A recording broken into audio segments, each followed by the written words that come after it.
Prav lepo pozdravljeni in dobrodošli na srečanje pod lipami, tokrat prvič pod zelenimi, svežimi lipami, letos prvič. Lepo pozdravljeni in dobrodošli v našo sredo. Na nocojšnjem večeru bomo posvetili tematiki vloga družine v sodobni družbi in seveda tudi 20-letnici skupnosti družin Sončnica, ki ravno na ta dan je bila ustanovljena pred 20 leti. Na nocojšnjem večeru imamo v gosteh Davida Bandlja, gospoda Rijevca, Mirjam Bratina in Katarino Ferleti. Večer bo vodila Erika Jazbar in ji predajamo besedo.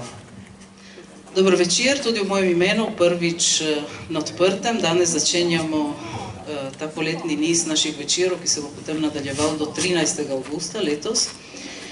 Današnji večer bomo posvetili pomembni obletnici pomembne sredine. To je skupnost družin Sončnica. To je edino društvo, edina sredina, ki se v naši sredi primarno ukvarja z družino. Ne prej ni bilo tako, ne potem. V teh 20 letih se med Slovenci v Italiji ni našla nobena druga sredina, ki bi ustanovila društvo, ki bi se primarno posvečala tej najpomembnejši celici družbe.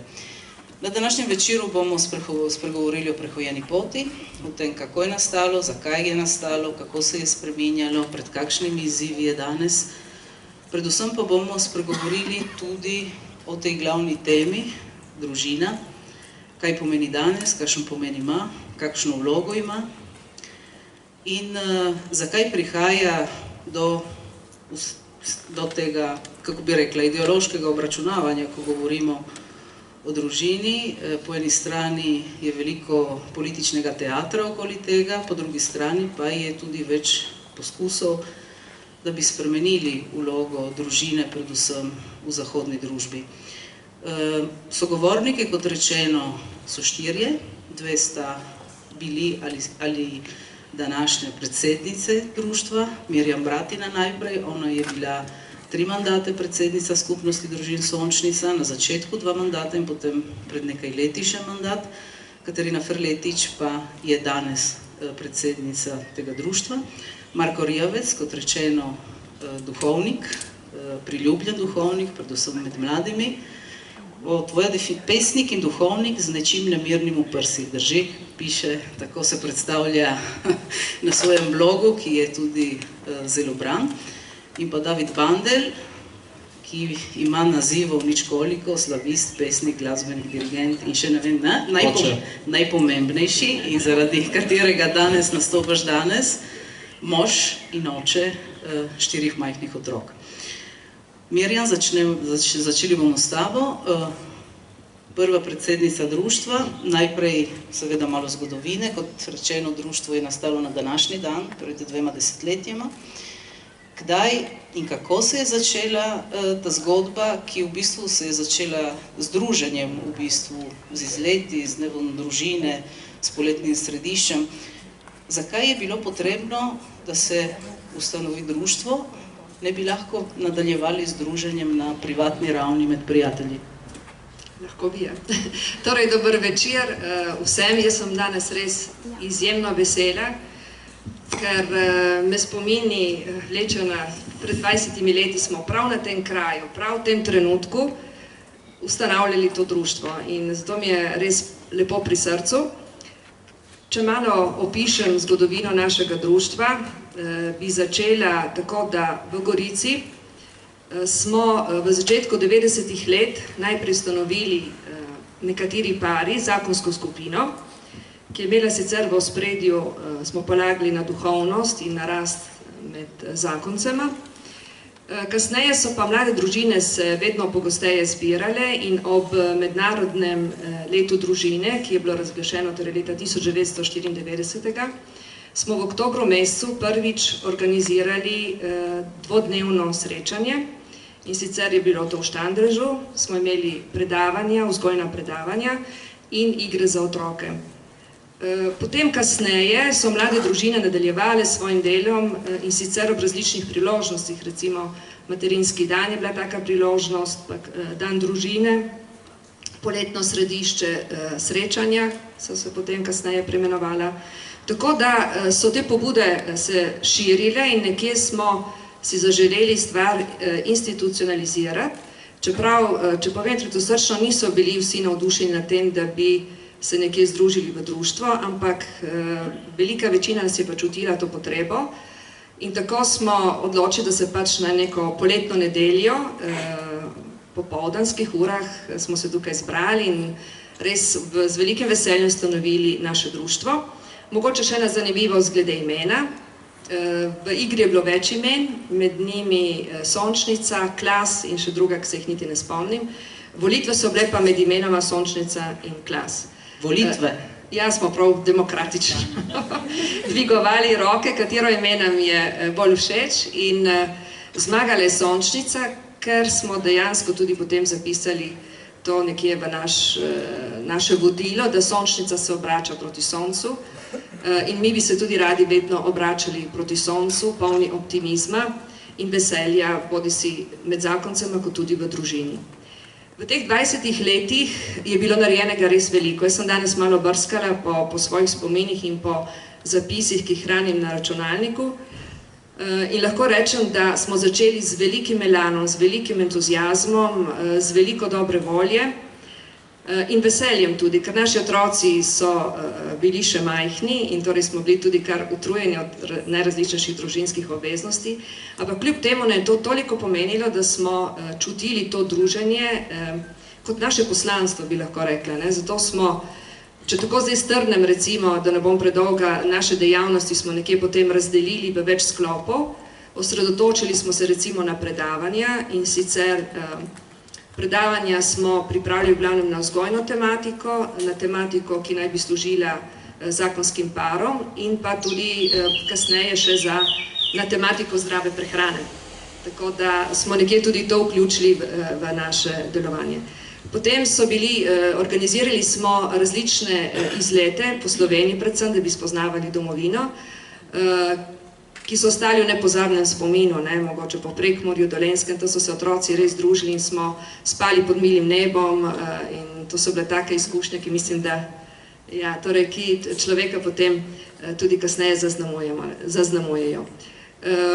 Poleg tega smo potem vsekakor organizirali poletno središče srečanja, kjer smo tudi hoteli dati en pečat malo drugačnega pristopa, vzgoje, poudarek na teh vrednotah, ki smo jih tudi zapisali v statut, slovenstvo, demokracija, pluralizem.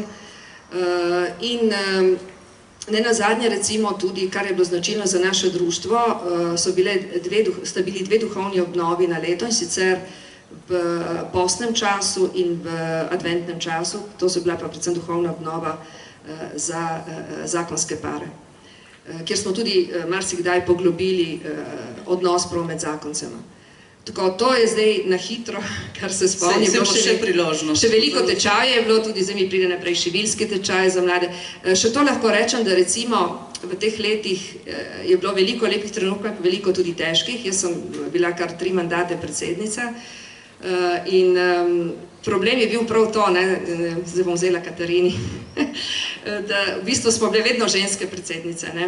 To je zanimivo, naše društvo so vedno vodile ženske, ampak velikokrat je bilo težko, zato ker tega mesta ni hotel nihče sprejeti, ker vseeno je ena odgovornost, to je prostovoljno delo, ker poleg biti v službi zaposlen, biti mama, je to terjalo res precejšnje odgovornosti. In kakšenkrat smo se čutili tako malo zapuščeni in malo nam je bilo težko in kakšenkrat smo rekli najboljše, da vse skupaj pustimo, ampak jaz mislim, meni je bilo to društvo vedno tako pri srcu in sem čutila, da je res pomembno, da damo družine, da ovrednotimo družino, ker če družina razpade, bo razpadla tudi družba. Jaz sem še danes to prepričana, čeprav nas nekateri sociologi prepričujejo nasprotne. Katarina, ti si danes predsednica, medtem je minilo 20 let, otroci so odrasli, danes so že na univerzi. Tu se vrtijo fotografije iz teh 20 let, množične vedno, je vedno veliko ljudi, torej ste zadeli v polno takrat, ko ste ustanovili to društvo, ampak v teh 20 letih je prišlo do nekaterih pomembnih sprememb, ki seveda sledijo spremembam današnje družbe. Med pomembnimi novostmi, pri katerih se tudi ti neposredno sodeležena, je tudi nastanek dramske družine in pa te dejavnosti za mlajše in tudi manj mlajše člane vaše družbe. Kako je s to mladinsko dejavnostjo in zakaj je nastala ravno v tej sredi? Lep pozdrav tudi v mojem imenu. Tudi jaz sem bila takrat prisotna pred 20 leti na tem dvorišču in okrog nas je takrat tekalo približno 30 otrok. Ti otroci so zdaj že odrasli, so že na univerzi, so nekateri tudi že končali univerzo, nekateri so poročeni in imajo tudi že otroke. Seveda, takrat je društvo izhajalo iz želje in potrebe mladih družin z mladimi otroki. Časi pa so se spremenili in otroci so tudi zrasli z neverjetno naglico. Tako da smo se tam, ko smo praznovali 10. obletnico, smo se malo spraševali, kako bi šli naprej. In spet smo odgovor dobili prav pri naših mladih, pri naših najstnikih. In sicer nastalo je vse pri birmanski skupini, ki je bila zelo aktivna pri Svetem Ivanu, duhovniji Svetega Ivana. V glavnem so bili to jedro te skupine, so bili seveda otroci, ki so iz družin, ki so bile včlanjene v Sončnico in izrazili so željo, da bi se preizkusili v gledališču. Seveda je naše društvo bilo pozorno na to prošnjo, na to zamisel in smo vprašali za pomoč izrednega človeka, ki nam je bil za mentorja in za režiserja, to je Franka Žerjala, kateremu gre res naša zahvala, kot tudi župniku Marjanu Markežiču, ki nas je tehnično, organizacijsko spremljal in če se le danes, še danes. Takrat si je birmanska skupina tudi zamislila ime in sicer Oklapa. In vključili se nismo v nobeno takratno obstoječe društvo, ker naša društva takrat niso imela, nobeno društvo ni imelo mladinsko-gledališke skupine. Organizirali so v glavnem miklavževanja. In tudi mi smo s miklavževanjem prav začeli, daljnega leta 2010, to se pravi, da bomo jeseni letos praznovali tudi 10. obletnico prav gledališke skupine. Ta naša gledališka skupina, odgovorna za miklavževanja, ima že tudi svoj pomladek, ki ga imenujemo Oklapica, v katerega so včlanjeni v glavnem otroci, osnovnošolski in srednješolski otroci. Nekatera miklavževanja so bila zelo uspešna, ponovili smo jih velikokrat, kot naprimer Božičočka Martina ali pa Trije dobri možje in ljubezen, smo jo ponovili 13krat in smo se tudi pridobili srebrno plaketo Javnega sklada za kulturne dejavnosti Republike Slovenije. Prvi naš večji uspeh je bila nedvomno lutkovna predstava Štirje fantje muzikantje. Ponovili smo jo 27krat, to je 2011 smo začeli in je kar trajalo kar nekaj let. Obiskali smo vrtce, šole, društva, po celi Goriški, Tržaški, na Koroško smo šli po Sloveniji. V Malhinja smo zmagali tudi, smo osvojili prvo mesto v mladinski kategoriji in še Sanja Vogrec je pridobila tudi priznanje kot najboljša igralka. Od takrat naprej je recimo ona prejela vajeti te mladinske gledališke skupine in je dobila zelo zanimivo in zahtevno delo Andreja Rozmana Roze. To je bil družinski mjavzikol Obuti maček. Ko smo začeli še sami, nismo znali, kam pridemo s to igro, ki se bo zaključila. Zaključila se je zelo uspešno, spet smo v Malhinja, smo osvojili tokrat drugo mesto in Kea Vogrec za najboljšo igro. Če lahko dodam, se je začelo kot ena mala igra za miklavževanje. Ja, tako, ja, pri Svetem Ivanu. To bi se trajalo kar nekaj let. Potem smo potrebovali večji oder, potem lepše kostume, potem večjo scenografijo. To je, za vse to je kriv tudi naš Franko dosti, ne, žrjav, ki se to skriva.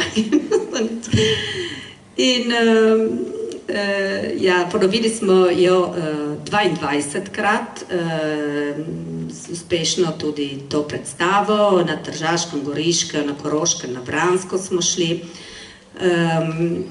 In ja, tako smo bili zelo, zelo navdušeni in zelo, zelo zadovoljni. Sedaj pripravljamo novo predstavo, novo izvirno predstavo, Lak za sanje naj bi bilo naslov te predstavi. Upajmo, da bomo do jeseni jo spravili na noge, oziroma na odrske deske, ja. Pri tej predstavi naj bi nastopilo približno 30 ljubiteljev gledališča, od tehnikov do scenografov, kostumografov, koreografov, tehnikov in ne vem še kaj. Band, veliko glasbe, veliko plesa načrtujemo, upamo, da nam bo uspelo. Tudi to je predstava, ki zahteva veliko truda, velik oder, ki ga nimamo, zato se poslužujemo Bratuža, tukaj iz centra Bratuž. Kaj bi še povedala? Mladi so zelo navdušeni, se zelo radi družijo. So mladi, ki so vsestransko angažirani, tako pri športu, pri glasbi, pevskih zborih, pri skavtih so aktivni. Vendar, kar jim preostane prostega časa, ga zelo radi darujejo tudi za gledališče. V gledališču sicer si veliko pridobijo, imajo možnost, da razvijajo njihove talente, njihove potencijale, lahko gotovo pridobijo na samozavesti, se naučijo nastopati pred publiko, gojijo lepo slovensko govorico, dikcijo, pa tudi organizacijskih spretnosti ali pa tehnike. Tako da mladi prihajajo v našo skupino iz cele Goriške, od Dobrdoba do Števerjana, z Vrha, z Rupe, z Sovode, seveda iz Gorice. V tej novi predstavi naj bi bila tudi band iz Tržaške in nekateri igralci tudi iz Tržaške. V enem članku, prav iz Vranskega, je pisalo, da se vidi, da imajo naši mladi veselje do gledališča in da razveseljujejo v prvi vrsti sebe in tudi vse druge okrog njih. In mislim, da je to naše poslanstvo. Še eno vprašanje vezano prav na začetke. Skupnost družin Sončnica je vezana na kulturni center Lojze Bratuž, na slikah pa vidimo zelo pogosto Močnikov dom oziroma cerkev Svetega Ivana. Domujete tam? Ja, mi imamo sedež pri Svetem Ivanu. Vse se je začelo pri Svetem Ivanu, mislim, naša tudi gledališka skupina, predavanje imamo tudi pri Svetem Ivanu. Ja, na začetku res ni bilo tako, predavanja smo tudi imeli na različnih lokacijah in tudi miklavževanja imamo tudi tam. Obrnili smo se do centra Bratuž, ko smo potrebovali večji oder za te prireditve.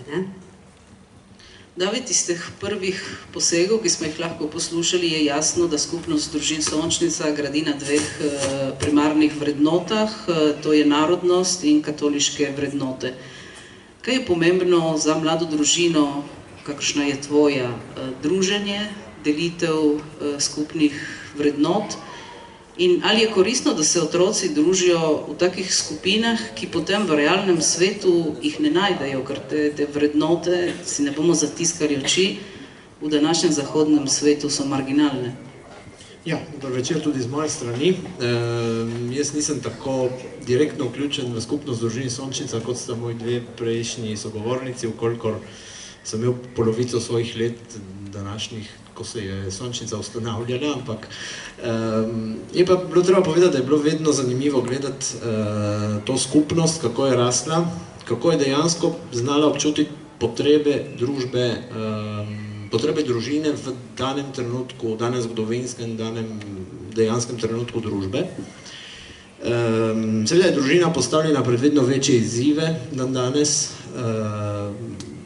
ampak si predstavljam, da je dragocenost ene take skupnosti družin seveda v druženju samem, ampak ne kot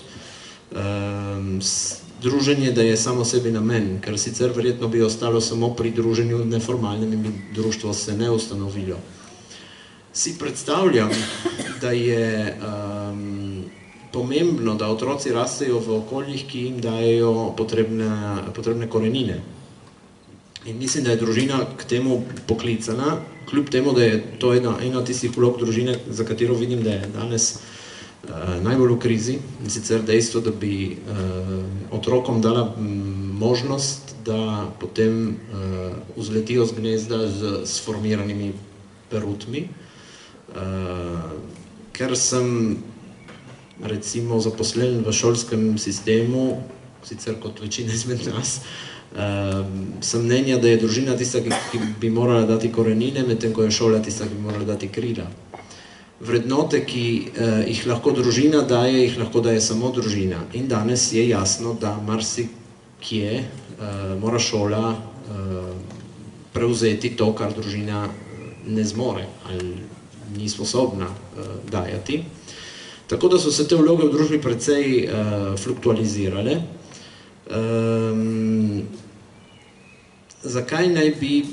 Kateri ne bi bil smisel Sončnice danes, kot pravim, ne samo v druženju, da je samo sebi namen, ampak predvsem v tem, da ustvarja okolje, kjer otroci lahko pridobijo korenine, kjer starši lahko se soočajo eni z drugimi, kjer lahko odgovarjajo na vprašanja o vzgoji, o odnosih, ki so dragocene. In glede na vrednote, na katero Sončnica prisega in ki so v današnjem svetu seveda nekoliko bolj odmaknjene, me ni strah. Biti v manjšini je pač ena stvar, ki dejansko kaže, da si na neki pravi poti. Da so vrednote, kakor so krščanstvo, demokracija, slovenstvo, morda v krizi dan danes, ja, okej. Ampak to nam omogoča, da smo lahko pri tem dosti bolj svobodni, dosti manj obremenjeni z njimi in pač biti v manjšini pomeni negovati tisto, kar je res potrebno in le tako bodo potem otroci, po mojem, dobili potrebne korenine. Vkolikor si predstavljam, da ko ena stvar postane masovna, izgubi tisto dragocenost, ki jo je imela na svojem začetku. Hvala, David. Marko, pa bi te vprašala, kakšna je slika na slovenski strani meje, na Goriškem, na Primorskem, v Sloveniji.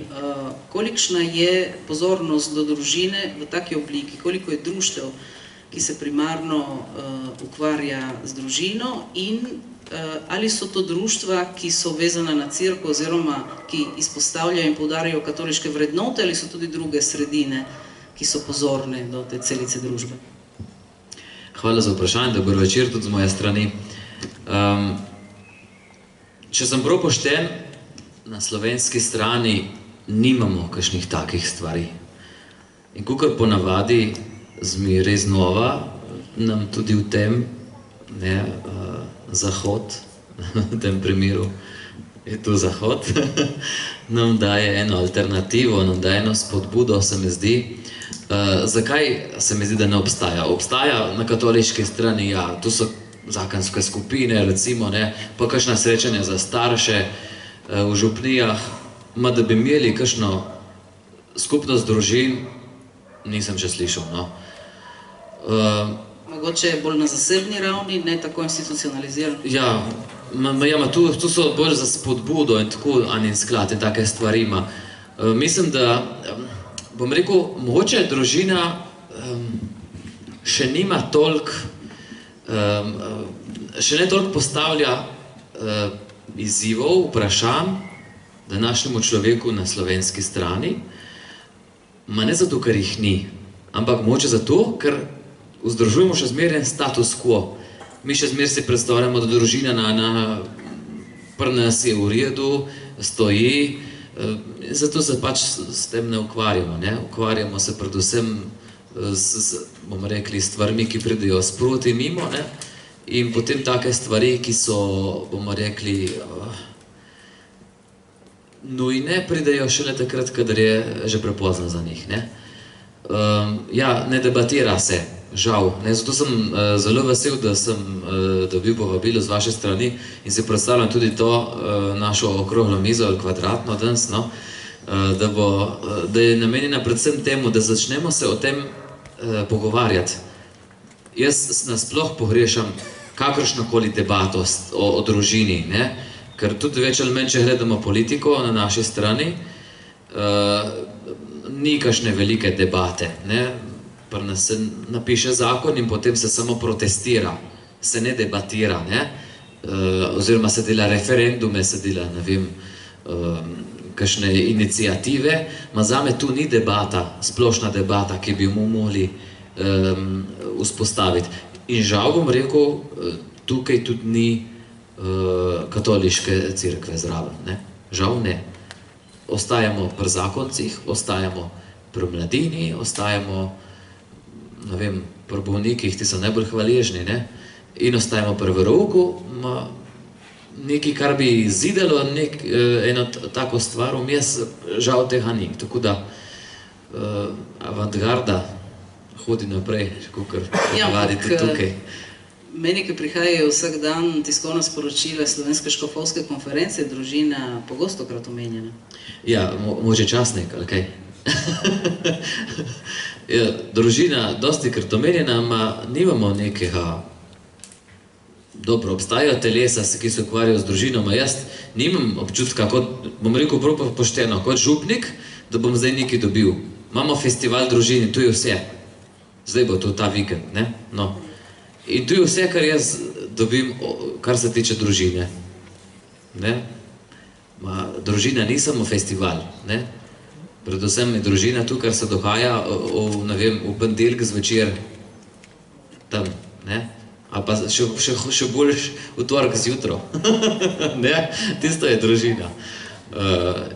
Tako da, ne vem, jaz pogrešam malo več posluha za to, da bi bil nekdo, ne vem, ki bi se ukvarjal samo s tem. Omenil si, da si župnik, te nisem predstavila publiki, bi se predstavil. Jaz sem župnik zdaj v Idriji. Se razume, da si našega list, po pogovorici. Ta list tukaj, v Idriji sem zdaj župnik. Prvo leto me še bašajo stvari, imam puhno glavo. Sem bil pa prej v Novi Gorici kaplan 2 leti, pol 1 leto kaplan v Idriji, da sem se vrnil na mesto zločina, kakor ponavadi. 5 let sem bil v dijaškem domu, duhovni vodja v Vipavi in 3 leta v Italiji, v Rimu. Doma pa si? Iz Dornberga. Blizu. Mirjam, nadaljujeva to zgodbo o nastanku in o tem, kako je tedanja družba sprejemala to društvo. Ali so vam učitelji, da obstajajo že skavti, obstaja, ne vem, župnija, obstajajo tudi drugega društva, kaj je bilo treba sploh ustanoviti eno tako društvo? Kako vas je sprejemalo okolje, ostala društva, pa tudi, ne vem, politika, naši katoliški krogi? In pa razpoznavni znak skupnosti družin Sončnica so tudi ta kakovostna predavanja, ki jih vi prirejate že vrsto let, ko vabite zelo kvalitetne predavatelje in so masovno obiskana. Te 2 tematiki, če bi razvila. Ja, jaz ne bom ubogala, bom povedala še nekaj, kar mi je prej res ušlo in mi je bilo zelo žal potem, ko sem razmišljala, nekaj zelo pomembnega. Ko je društvo nastalo, smo razmišljali tudi o potrebah na vzgojnem področju na našem teritoriju. In smo se zavedali, da res določene strukture primanjkujejo. Zato je bil izdelan tudi predlog, ko bi mogoče ustanovili neko socialno zadrugo, ki bi krila recimo potrebe, ki jih tudi kot šolniki marsikdo občuti, recimo logopedsko službo ali pa psihologa za otroke, ki ima kakšne vedenjske motnje ali pa prevoz ostarelih oseb. Torej vse, kar naša družba, naša skupnost potrebuje prav na področju sociale. Žal se je takrat zakonodaja ravno spreminjala in smo nekje se potem umaknili od tega projekta. Torej, idej je bilo zelo veliko, kaj bi lahko naredili. Moram pa povedati, da imamo vse enega otročička naše društvo in sicer leta 2004 smo začeli in potem je bilo tudi v šolskem letu 2004-2005 ustanovljen mladinski dom, ki še danes deluje in ki nekje nudi otrokom pošolski pouk, potem tudi razna poletne dejavnosti in druge aktivnosti. Tako da mislim, da smo tudi nekaj novega rodili tako na tem področju. Ne. Sedaj pa, če se povrnem k vprašanju, kar se tiče sprejemanja društva. Ne vem, če bi prav vse povedala po pravici. Torej, odzivi so bili zelo različni. Nekateri so, tako kot si ti rekla, imeli občutek, da še eno dodatno društvo, ki ga sploh ne potrebujemo. Potem so se pa zavedali, da mi nikomor ne krademo nobenih aktivnosti oziroma nobenih dejavnosti oziroma da se ne prekrivamo, da ima naše društvo drugačne cilje in drugačne namene. Mislim, da se potem ta negativni odnos malo tako izvenel. Vsekakor, če rečem po pravici, tudi nekateri mogoče niso na začetku našega društva dobro sprejemali, ker je imelo nek pridih nečesa, kar se je v Gorici zgodilo v katoliških krogih in o čemer se ni nikoli nikjer razpravljalo. To je bil prihod patra Marka Ivana Rupnika, velikega umetnika, ki pa je na nek način takrat razdvojil katoliško stvarnost v Gorici. Torej, in so bile tako posledice nekje vidne tudi potem v vsakdanjem življenju, bodisi pri skavtih, ampak tudi Sončnici na začetku so nekateri očitali, da ima nek tak priznak rupnikovstva, čeprav je bilo daleč od tega, ker so se v naše društvo vključevali tudi druge skupine. Vsekakor menim, da smo potem po teh začetkih, ki so bili lahko tudi težki, ampak vse je premagal pa naš velik optimizem in predvsem res veliko prostovoljnega dela. Mislim, da sedaj še vedno v odboru delujeva dve odbornici, ki smo od začetka v odboru in kljub utrujenosti, kakorkoli še vedno skušava nekje iti naprej. No in tudi mi dve sva v glavnem največkrat, govorimo o naši Jani Saksida, sva največkrat bile organizatorice predavanj, ker predavanja so se nam zdela res zelo pomembna. Na začetku, torej mi nismo imeli vedno v dvorani Franca Močnika, ampak smo imeli predavanja po različnih kulturnih hramih. Eno leto je bila celo ideja, da smo vsako predavanje organizirali v drugem kulturnem hramu v Gorici, torej bilo v Centru Bratuš, v Kulturnem domu, v Fogarju, teh, ki so bile takrat na razpolago. Prav smo hoteli pokazati neko odprtost do ostalih. Kar se pa predavanj tiče, res mislim, da smo se ves čas trudili, da bi v našo sredo povabili najkvalitetnejše predavatelje. Naj samo omenim recimo Kristjana Gostečnika, Alenko Rebulo, potem Marko Juhant je bil, potem Škof Jurij Bizjak je bil, zdaj je toliko imen, da niti Kržanja, torej jih je toliko bilo, da če bi jih naštevala, bi jih bilo res preveč v teh 20 letih. Ampak smo imeli pa eno zelo dobro načelo pri sprejemanju predavateljev, torej je veljalo nekje pravilo, ki smo ga sprejeli v odboru, da vsakega predavatelja je mogel nekdo že poslušati, torej da je imel že nek vtis, da bo predavanje tudi zanimivo za naše poslušalce. Torej, predavanja so bila pa zelo različno sprejeta. Jaz moram reči, da smo s tem privabili v našo sredo tudi veliko publike iz Slovenije, ki so ta predavanja res čutili kot svoja in tako da so potem tudi številke udeležbe nihale. Za kakšna predavanja skoraj več je prihajalo ljudi iz Slovenije, za kakšna ne, torej je bilo tudi malo odvisno od tematike. Želeli smo pa zaobjeti vse tematike, ki so bile zanimive za naše ljudi v glavnem. Še kaj si vprašala? Ne, problematika te publike iz Slovenije in naše, ki je ni, oziroma je bistveno manj, to jaz poslušam že od vsega začetka, ampak to je vezano predvsem na dejstvo, da mi se oddaljujemo od matičnega prostora in marsikatero odlično ime, ki ga lahko vabimo v našo sredo, našim ljudem bolj malo pomeni, ker ga ne poznajo in ker ne utripajo več z matičnim narodom, ne berejo medijev, ne poslušajo Radio Ognjišče in tako dalje. Ja, verjetno je res tako. Ja, ta je glavni problem. Katarina, leta 2019, kot smo rekli, glavna temelja, na katerih gradi to društvo, je slovenstvo in katoliške vrednote. Ni omejujoče danes imeti te dve glavni smernici in katere so glavne težave in vprašanja, s katerimi se soočate danes? V bistvu v statutu piše, ja, da naše društvo izhaja iz katoliških vrednot, slovenstva, ampak tudi iz ideološkega pluralizma. Tako da nekako smo vedno sprejeli vsakogar v naše društvo. Spominjam se na primer dnevu družine, recimo smo ob 10. uri je bila na sporedu Sveta Maša, ob 11. uri začetek programa. Tisti, ki je čutil z nami, se je udeležil Svete Maše, drugi pa so prišli ob 11. uri ob začetku programa in so bili vsekakor cel dan z nami.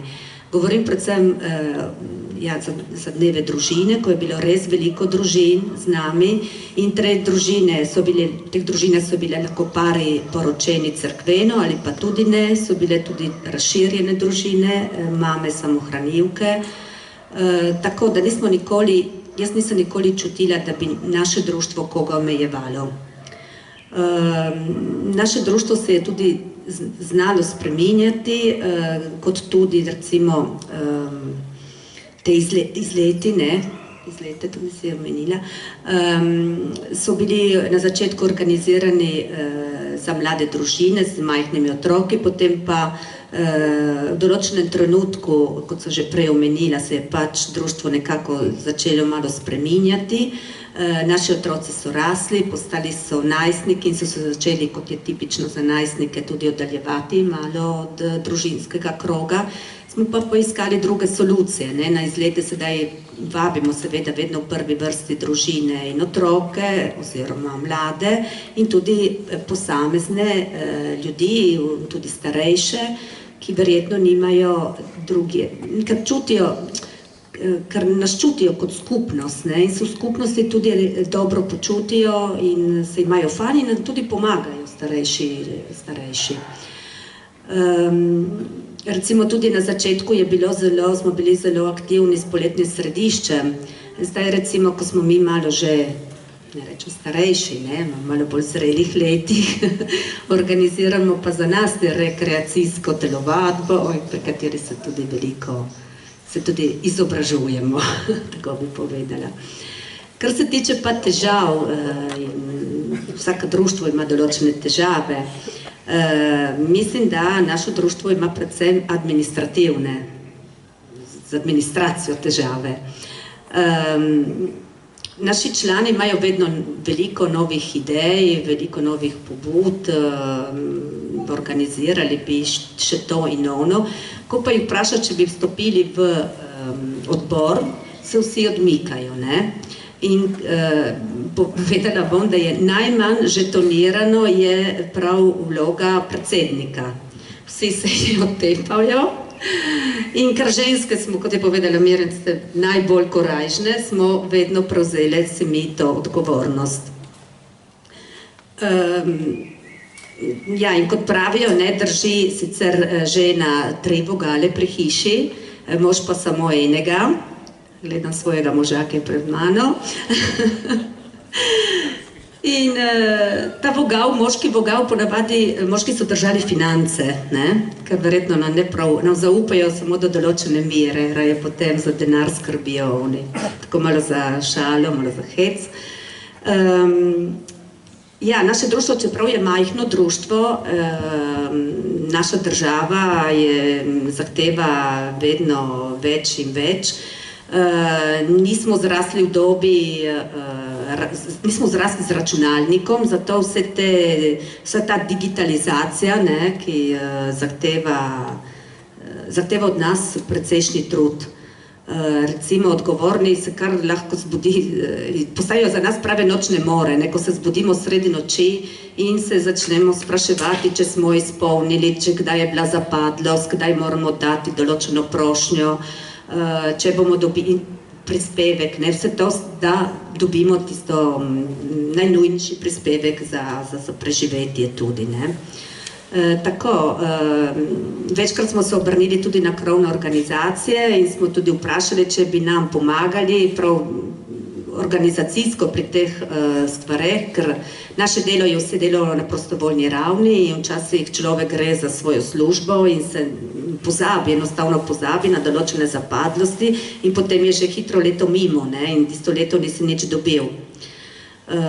Tako nekako. Druge težave, recimo, ja, da bi v odbor stopile mlade sile, mlade družine, nekateri so se že opogumili in upam, da se bodo še drugi. Ja, to glede sprejemanja odgovornosti niste nobena izjema, to se dogaja v vseh sredinah, v glavnem. Še eno tehnično vprašanje, skupnost družin Sončnica je formalno del Zveze slovenske katoliške prosvete oziroma SSO-ja, tako? Ja, tako. Sicer v zvezo smo stopili zdaj pred 2 letoma. Zaradi novih zakonov? Ja, in zaradi prispevka.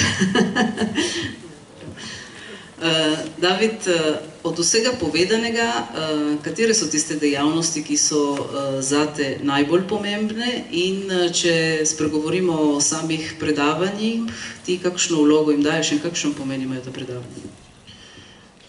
Mislim, da so vsi, ki smo moje generacije, pravzaprav tiste druge generacije družin, recimo Sončnice spominjamo predvsem zaradi predavanj, ker so res tista, ki so tudi v takem času, ki je pomemben, in sicer ponavadi potekajo v postnem času, kar omogoča, da človek, ki je kolikor toliko duhovno čuteč, že razume, da je nudena še ena priložnost več za razmislek o sebi, o odnosih, o družini, o vzgoji.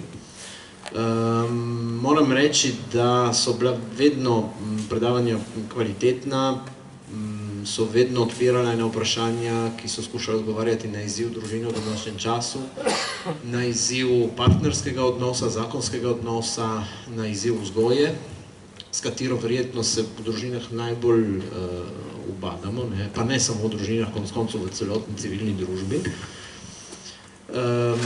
Tako da, poleg tega seveda je zanimivo Sončnice je prav v tem, da kot društvo ni fosilizirano v eno samo delovanje, ampak se ozira pravzaprav na potrebe, ki prihajajo ne samo iz leta v leto, morda iz obdobja v obdobje.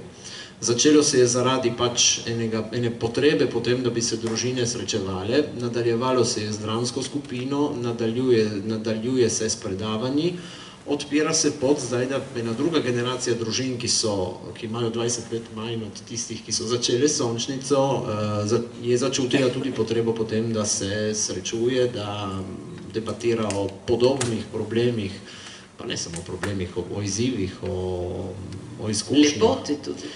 O poti, o lepoti, ja, o poti in lepoti, ne. In skratka, vidim v tem tisto zanimivost, take skupnosti, takega društva, ki je vedno pripravljeno sprejeti izzive, ki jih ponuja družba. Pravzaprav družina kot taka je bila vedno v središču same družbe, je njena bistvena celica, je morala preživljati ogromno zgodovinskih sprememb in verjetno jih bo morala še. Skupnost družin Sončnica je tista skupnost, ki trenutno v Gorici, morda v širšem zamejstvu, če sem malo morda megaloman, si je prevzela to vlogo, da o teh zadevah lahko razmišlja. Zamejstvo in megaloman ne gre skupaj, dej. Jaz živim manjšinsko, zato. Marko, David je že spregovoril o spremembi današnje družine. Danes je veliko ideologizacije okoli tega, skuša se spreminjati pojem družine. Moje vprašanje je v javnem diskurzu v Sloveniji, koliko je iskrene pozornosti do problematik, zdaj ne mislim samo na cerkev, mislim na celotno družbo, pozornosti do teh primarnih potreb, čisto vsakodnevnih potreb družine in koliko pa je politikanstva oziroma teh bitk okoli nekih vsebin, ki hočejo spremeniti ta pojem družine. Dosti razmišljam o tem, kaj se zdaj dogaja z družino in vsem skupaj ima in ne vem, koliko je zdaj zarote za tem, koliko so neki načrti o tem, da družina se razbije in tako naprej. Mogoče je res družina, tu vemo vsi, ne, edino svetišče, ki ga imamo ljudje. Ma ne vem, če vemo vsi. Mi verjetno. Človeštvo, kot, ne? V bistvu, bomo rekli, družina je edina varuhinja vrednot, ki jih ima človek, ne? In preprosta stvar je, ne? Če želiš ti človeka narediti kakor zelo vodljivega oziroma nekoga zanimivega za tržno, za ekonomsko, za potrošništvo in tako naprej, mu moraš vzeti vrednote, ne? Ker če človek ima vrednote, nekje se ustavi ta njegova una, ne? Se pravi, narediti človeka čim manj človeškega je vzeti mu družino. Mogoče po drugi strani, jaz vidim tudi tako, no, da je družina zmeraj en odsev tudi tega, kar se dogaja v svetu. Da v bistvu vsak od nas tudi dobro hodi po svetu in prinaša noter neke stvari, ki ga navdušijo, ne? Dosti bolj se mi zdi problem to, da ne tukaj dela družba z družino, oziroma bom rekli politika z družino ali pa, ne vem, ekonomija z družino, ampak kaj z družino delamo mi, ki smo vsi, tudi tisti ljudje, ki so, ne vem, direktori, ki so politiki, imajo vsi svojo družino. Če druga iz ene družine izhajajo, ne? Bom rekel, nekaj smo tudi mi naredili s to družino, ne? Zmer znova se mi zdi, da se radi postavljamo v eno vlogo žrtve, kadar govorimo o družini, tako. V bistvu družino sestavljamo in zanjo smo odgovorni mi. Mi jo vzamemo kot vrednoto ali pa ne. Mislim, meni je dve stvari, ki jih ne prav dobro razumem, so to, da zmeri znova, kadar se vpraša, ne vem, ali mlade, ali starejše, ali kakorkoli, o vrednotah najpomembnejših, zmeri je zelo visoko tudi družina, če ne na prvem, pa na drugem mestu gotovo. To se pravi, da tu še zmeraj čutimo kakor en prostor, ki je naš, v katerem jaz črpam nekaj, kar sem jaz, ne vem, svojo identiteto, ali kaj vem jaz kaj. Po drugi strani, kadar gre za to, da bi mogli zaradi tega, da ta celica, da ta vrednota obstane, nekaj žrtvovati, ene druge vrednote, nismo več tako strašno korajžni. In meni mi se zdi, da, ne vem, da nam je ta individualizem, ki ga zdaj imamo, ki je zame večji problem, kakor vse ostalo, kar se zadeva teh ozadij z družino in debat in ne vem kakšnih projektov v okviru z družino, da je ta individualizem nam tako fajn, da samo nismo pripravljeni odpovedati za to, da bi pol to družino, tako veliko vrednoto, ki je na naši lestvici, zmogli tudi živeti oziroma jo imeti kakor nekaj pomembnega v našem življenju. To se mi zdi, da je naš največji problem, ne? In zato, če že govorimo o sončnici in tako naprej, je pomemben ta debata, ta pogovor o tem, kaj je družina, kaj je pomembno. Kakor sem prej rekel, mogoče sem pred sabo se izrazil, mi se preveč ukvarjamo parcialno tudi, ne? Tudi, bomo rekli, ne samo družba, tudi cirku, ne? Se ukvarjamo z enimi, pa z drugimi, pa tretjimi, ne ukvarjamo se z družino kot paketom, ne? Paketom, ki je odgovoren, ki je od katerega je odvisno tudi, kaj bomo mi živeli, ne? Se ne nazadnje, ne? Tukaj se rojevajo vrednote, ne? In kakšna človeka bomo imeli, je odvisno od tega, za kakšno družino se bomo mi, ki smo danes tukaj in še ostali, odločili. Preprosta stvar, ne? Zdaj, druga stvari, kar so debate o, ne vem, poldružinah, mavričnih, ne vem kakšnih še družinah, so zame bolj postranskega pomena, kakor ta debata. Ja, ampak tudi zelo enostavno je, da če ti hočeš olajšati družino, jo s nekaterimi posegi lahko, kot inštitucija, kot politika, kot vlada, kot ne vem kaj, ampak tam se vedno zatakne. Se zatakne, zato ker po drugi strani vsi vemo, da brez tega mi ne funkcioniramo, ne? Sej, ne vem, marsikdo je že poskušal delati, ne vem, družbo, ki živi brez družine, pa ni šlo. ni funkcioniralo, ne. Razen ta najnovejši poskus se še, mislim, ne iz tega, mi si mislimo, da bomo, da bomo naredili ljudi srečne, to ni cilj tega, da bomo razbili družino, da bomo zdaj bolj srečni, ne. Samo je pa tudi res, da za družino se je treba pomatrati. Vemo vsi, kaj smo ljudje skupaj, se moramo pomatrati. In po drugi strani, nobenemu ni zadnje cajte se mi da smo radili taki mal strašno softiči, rečemo, ne, taki. Komodni. Komod, ja. Če se ni treba matrati, se ne bi jaz, ne, zakaj bi se bilo treba? Naredimo kakšno stvar, ki ni, ne. In družine gre na razen, zato, ker se ne pomatramo, ne. Ne zaradi tega, ker bi bile nesposobne živeti skupaj. Dobro, lahko kakšna, ne vem, da zdaj ne bom počalen, ne, se mi zdi, da je tudi isto, ne, da lažje gre družina, mogoče je bolj to, kar se dogaja z družbo, ne, oziroma z ekonomijo, ne vem, kdo je šel zadaj za tem, da ima plodna tla, ne, da pride do ljudi, ki, bomo rekli, nimajo interesa, da bi se pomatrali, ne, da bi to nekaj ostalo. Moče se to, ne vem, samo razmišljam. Sej to je bilo moje naslednje vprašanje za Mirjam, ker to, da družina je v krizi, je ena mantra, ki jo poslušamo mogoče že 20 let, ali ne, ali se je začelo pred nekaj let. V bistvu je zahodna družba v krizi in je odpovedala pri prvi zahtevni zadevi, ki je, ker družina je zahtevna zadeva, je naporna družina.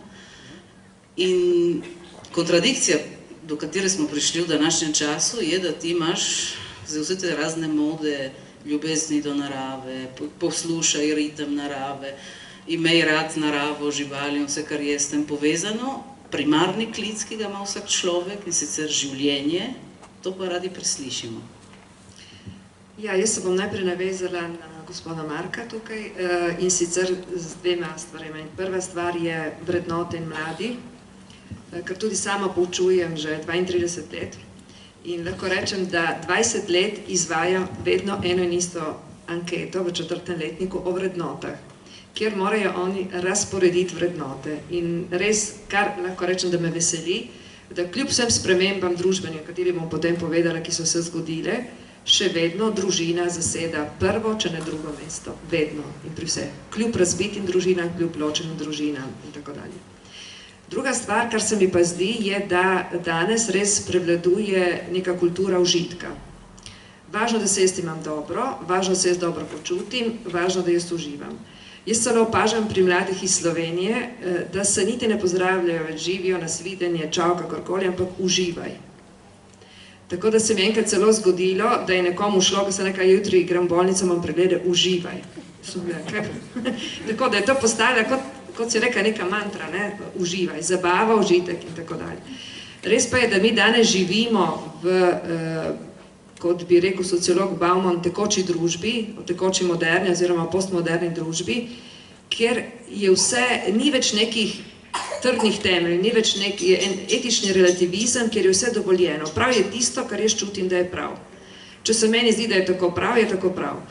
In mislim, da to je problem, ki se ga srečuje že v šoli, še posebej, ne, ko v bistvu otrok, namesto da bi opravljal svoje dolžnosti, na kar nas je tudi velikokrat opozarjal Bogdan Žorž, ko je napisal veliko knjig o razvajenosti, mu veliko večino pomagajo doma opravijo starši ali pa učitelji v šoli. Jaz ravno kar prihajam iz ocenjevalnih konferenc, 3 dni smo zasedeli in ocenjevali dijake, ki so zelo luštni, simpatični, ne, ampak ko se prijete, se vse dviguje. Ne. Torej, vprašanje je, koliko se res ocenjuje njihovo znanje, koliko mi s tem njim pomagamo. Meni se to kot pedagog velikokrat vprašujem, kje so meje oziroma kakšne mlade ljudi naj mi vzgajamo. Ne. Jaz mislim, da res družina da korenine, to, kar je prej David rekel, absolutno soglašam, ampak tudi potem naprej kot vzgojitelj, jaz mislim, da ta način razvajanja, ta način, da mladi se ne borijo sami za določene stvari,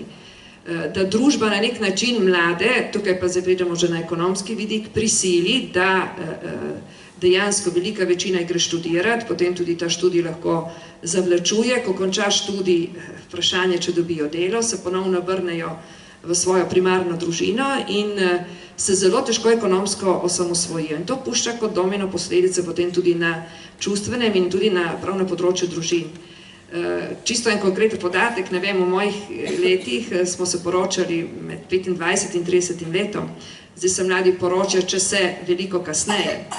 In potem tukaj še en drugi moment, ki menim, da je zelo pomemben, je ta, da mladi v ljubezni, torej jo doživljajo popolnoma drugače, v smislu, da nimajo občutka več, da je ljubezen lahko nekaj večnega, nekaj trajnega, čeprav hrepenijo po njej in si jo želijo. Ker mladi so zelo globoki, jaz to vsak dan znova izkusim v stiku z njimi in imajo velikokrat zelo globoke misli in prav čutiš, kako hrepenijo po nečem absolutnem, če tako rečem, po nečem drugačnem in si tega tudi želijo. Vprašanje je, jaz tukaj dam tudi sedaj našo generacijo pod kritiko, kaj smo mi našim mladim dejansko posredovali. Če tukaj recimo zame zdaj tudi versko področje, cerkveno področje, ker to, da mlade recimo v cerkvih praktično ne vidimo več, da po Birmi vsi zapustijo cerkev in tako dalje. In to meni stalno odzvanja to vprašanje. Jaz mislim, da mlad človek vsak hrepeni tudi po ljubezni in po teh temeljnih vrednotah. Družba pa mu gotovo narekuje nekaj povsem drugega. In se čuti velikokrat precepu in velikokrat ne ve, kam bi se obrnil. To je tudi izguba neke identitete in to potrošništvo, ki ga je že prej Marko menjal, da človeka dejansko napravi za predmet in tudi odnose med ljudmi, ker jaz mislim, da prihodnja družba bo mogla graditi predvsem na drugačnih odnosih. Tudi med ljudmi, torej tukaj potem naredi svojo vlogo še digitalizacija, ko mladi dostikrat imajo eno življenje v resnici, drugo je pa na teh spletnih omrežjih, kjer so popolnoma živijo neko virtualno življenje, ki niti je izmišljeno.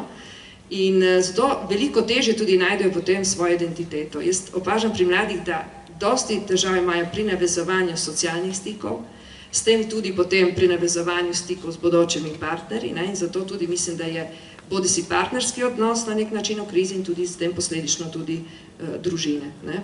Še besedo glede te tako imenovane stika z naravo in tako dalje. Mislim, da je res v zadnjem času prav ta ekološka zavest zelo narasla, kar tudi ni slabo, ampak mislim, da smo tukaj zašli v neko novo obliko religije, ki bi se ji lahko reklo ortoreksija oziroma zdrava prehrana. Hrana, ki te bo odrešila in hrana, ki te bo pogubila. Da smo zamenjali določene stvari telo smo v bistvu dali na prvo mesto pred duha in to mislim, da so potem posledice na vseh področjih. To je vse moje mnenje. David, tudi tebi vprašanje, tudi kot vzgojitelj in pedagog, ti sicer veliko delaš z mladimi, s privilegiranimi skupinami mladih, taki, ki so angažirani, in imaš pogled pa tudi v širšo mladino kot šolnik. Prvo vprašanje, ki se navezuje na to, kar je rekla Mirjam, bi bilo to, kdaj je naša družba in zakaj je izgubila ta klic življenja. In po drugi strani, če pri teh mladih res vidiš ta trend, ki je danes tako prisoten v zahodni družbi, ali pa ti vidiš, da mogoče počasi, ampak se spreminja smer in to padanje se je končalo. Ni naključje, da smo tukaj v tej debati, ko govorimo o družini. Jaz sem trdno prepričan, sveto prepričan, da je družina tista, ki mladega človeka, ko bo mlad, pač bo tudi to, kar je dobil od družine, postavil pod vprašaj, ampak je to prav, kolikor vsaka vzgoja poteka z enim takim načinom. Ampak če v družini ne bo deležen tega, kar so in vzgojne prepovedi in vzgojne, bomo rekli, pohvale, ne bo utegnil zgraditi ene osebnosti, da bo potem, ko bo potrebno, lahko shodil s svojimi nogami po poti, ki mu je namenjena. Jaz mislim, da nismo izgubili nobenega klica po življenju, nismo izgubili nobenega atavistične želje potem, da bi človeštvo napredovalo tudi skozi družino, ker konec koncev napreduje telesno in duhovno skozi družino. Smo pa, kar smo izgubili, je verjetno prav tista duhovna dimenzija, o kateri smo govorili. Ukolikor, jaz sem prepričan, da vsaka poklicanost, pa naj si bo poklicanost za samsko življenje ali poklicanost za partnersko življenje, mora izhajati iz ene duhovne prepričanosti. Če ne izhaja se duhovne prepričanosti, je samo folklora. In ukolikor je folklora, nima trdnih temeljev. In če nima trdnih temeljev, se pravi sve razblini. Mladi iščejo eno svojo poklicanost v tem smislu, nimajo pa še orodij, da bi začutili, da je to ena globoka duhovna, človeška duhovna poklicanost. Ne govorimo religiozni, vsaj ne tako striktno, pač pa v tem, da recimo prva duhovnost jo dobiš v družini, kakorkoli.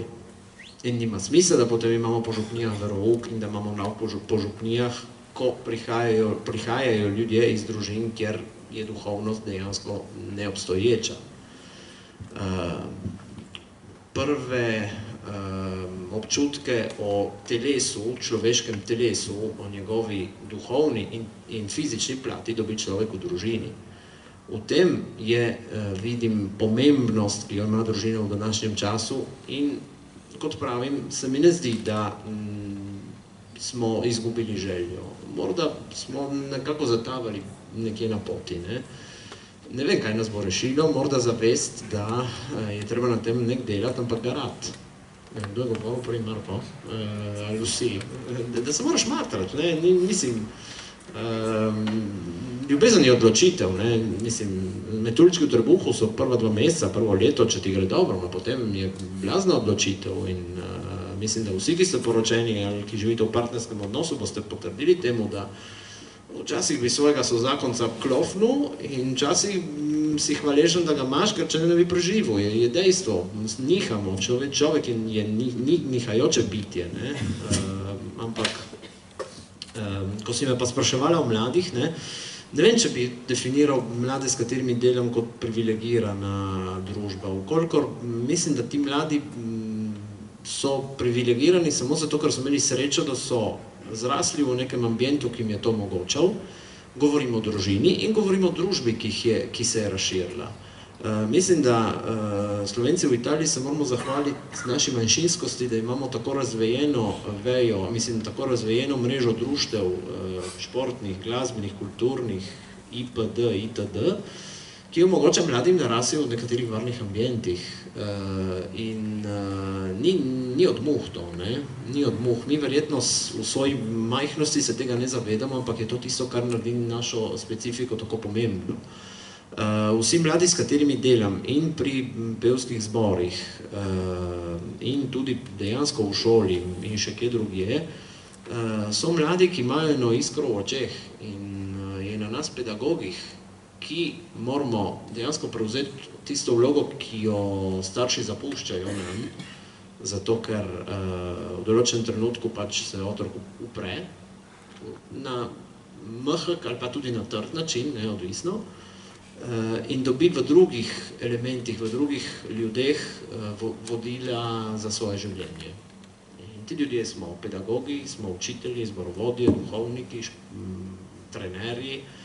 To je ena ogromna odgovornost in je dejansko tisto, kar dopolnjuje tisto družinsko ponudbo, ki nastaja nekje v bazi v družinah.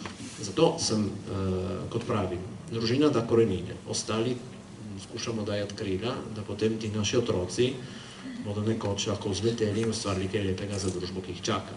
Sem optimist, če ne bi rodil 4 otrok, ampak me pa skrbi, v katero družbo bodo prišli. Zato sem hvaležen Sončnici, ki je začela s tem, vsem drugim vzgojiteljem, voditeljem in drugim delavcem v pedagoškem poklicu, ki to delo opravljajo s predanostjo, zato ker si mislim, da je bilo, ko smo bili mi otroci, njim malo lažje. Ne vem zakaj, ampak morda je to tudi tisti izziv družbe. Jaz sem že govoril preveč, ne Kristina.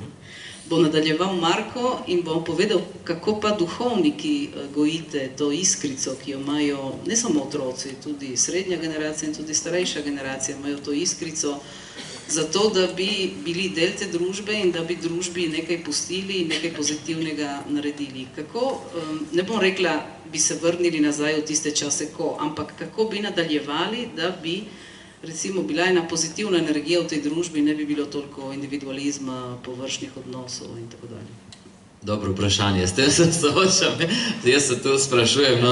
Mene zanima, kako ti to delaš v svojem vsakdanjem življenju, na kakšnih področjih, s kakšnimi skupinami, s kakšnimi tematikami, prijemi. Jaz bom rekel, predvsem tu, da se jaz tega še precej učim.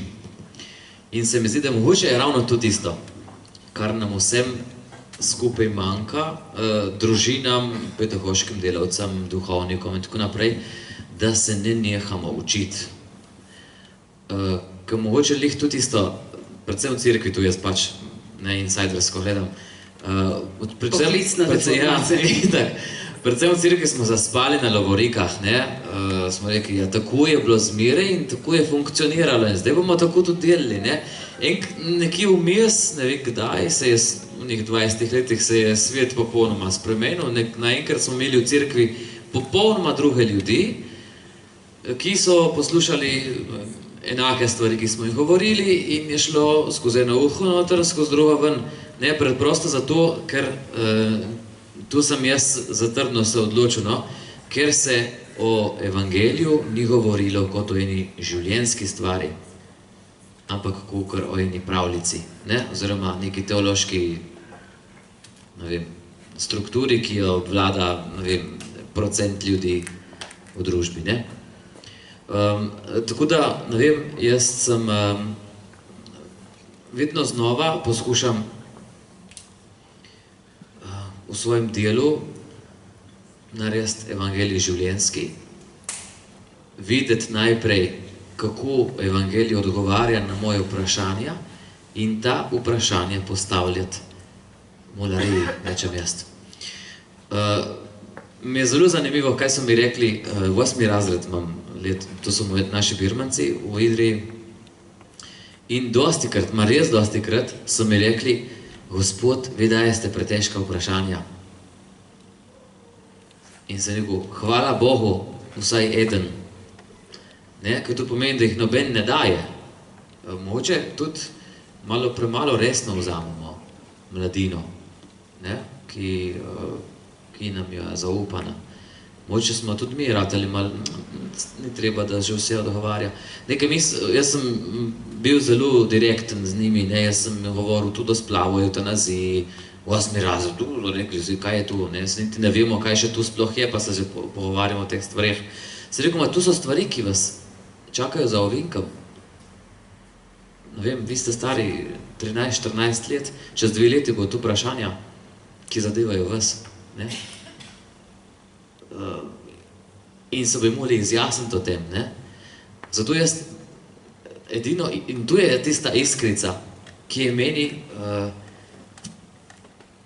daje veselje, upanje, ne vem kaj še vse, da s tem še zmeraj delam, je, da kljub temu začutijo resnost življenja, lepoto,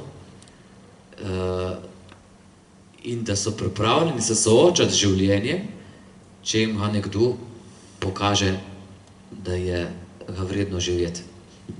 In to se mi zdi, da je tisto. To se lahko zgodi tudi pri srednji ali starejši generaciji, da se ponovno prebudi ta iskrica. To ni rečeno, da mora biti samo z otroki ali z mlajšimi. Ja, zelo dobro. Zelo dobra bomba. Med vso to debato, ki si omenil o življenju, se mi zdi, da smo mogoče res premalo imamo radi življenje. Mogoče imamo preveč zdaj. In nam je življenje tako, kakor je samoumevno. Življenje ni samoumevno. Zdaj včeraj je prišla ena gospa nekaj brskati po knjigah, rekla, glejte, ta družina je imela 16 otrok in 7 od teh je umrla takoj po rojstvu. Me je malo streslo, ma sem rekel, poglej, več od mene so bili tudi ta prvi otroci, po tistih Dobro, niso jih vsi umrli, po tistih so ti ljudje še zmeraj verjeli v življenje, so še zmeraj trudili, so dojemali še zmeraj življenje kot nekaj pomembnega. Ne? Meni se zdi, da so bili zaljubljeni v življenje, ti ljudje, dobro, čeprav niso nikoli tega tako imenovali. Če se ti odločiš za 16 otrok, tudi če jih pol umre, zame tu je zaljubljeno življenje. Ne govorim, da bi morali imeti zdaj vsi 16 otrok. Ne? Govorim samo o odprtosti. In mogoče, da smo res pozabili to, imeti radi življenje, se pripravljeni biti za njega boriti in iskati v njem tudi lepoto. Na zadnje, to je tisto, kar nas žene, da je življenje lepo. Ja. Medtem se je stemnilo, slike so se zavrtele še nekajkrat, ne, Andrej?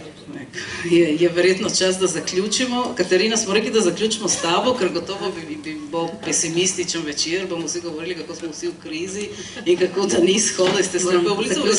V resnici ni bilo tako. Ni bilo tako. Sicer ponavljam, tu je en izsek privilegirane družbe, ki verjamo v nekatere vrednote in ki ima še ta notranji žar in to iskrico. Hvala Bogu. Zato zaključimo s pozitivno noto in povej vizije, želje, kako vidiš bodočnost te družbe. Obnovo. Ja, iz vsega tega, kar smo danes povedali, je očitno, da se družba spreminjajo zelo z veliko naglico se tudi spreminja, nekaj včasih se ni dogajalo.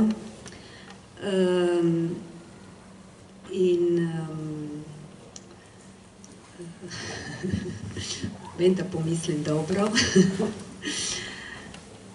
Imaš zadnjo besedo. Ja, saj zato. Recimo, če pogledam na naše društvo, ostajajo v prvi vrsti včlanjene družine z mladimi otroki.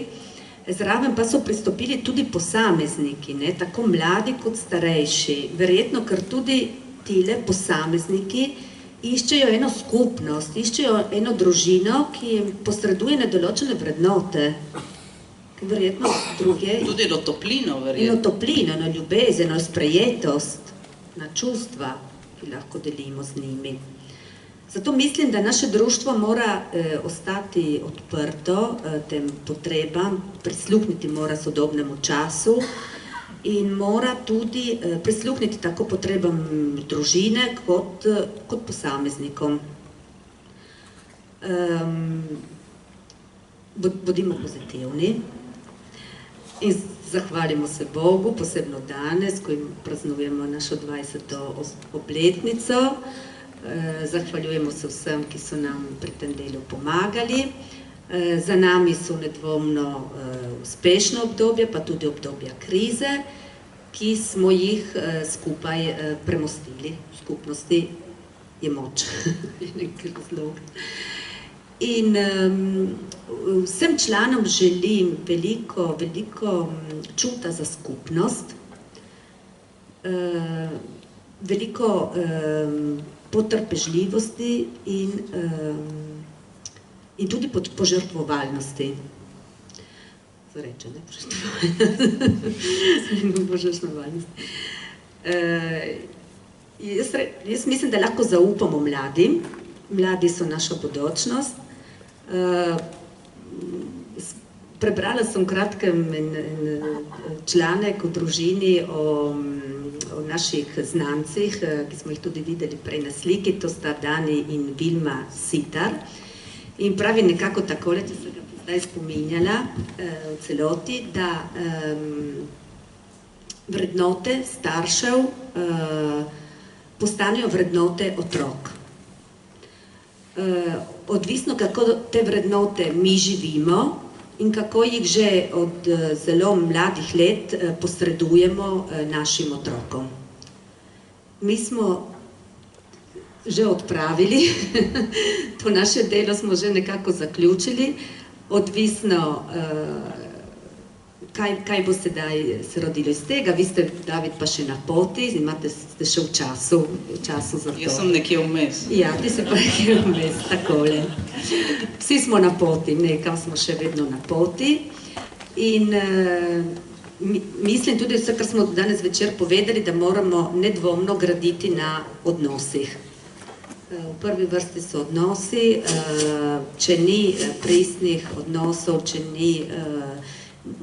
ni potrpljenja, puščanja, ljubezni, sprejemanja, ni družin, ni skupnosti, ni društva in tudi družba bo propadla.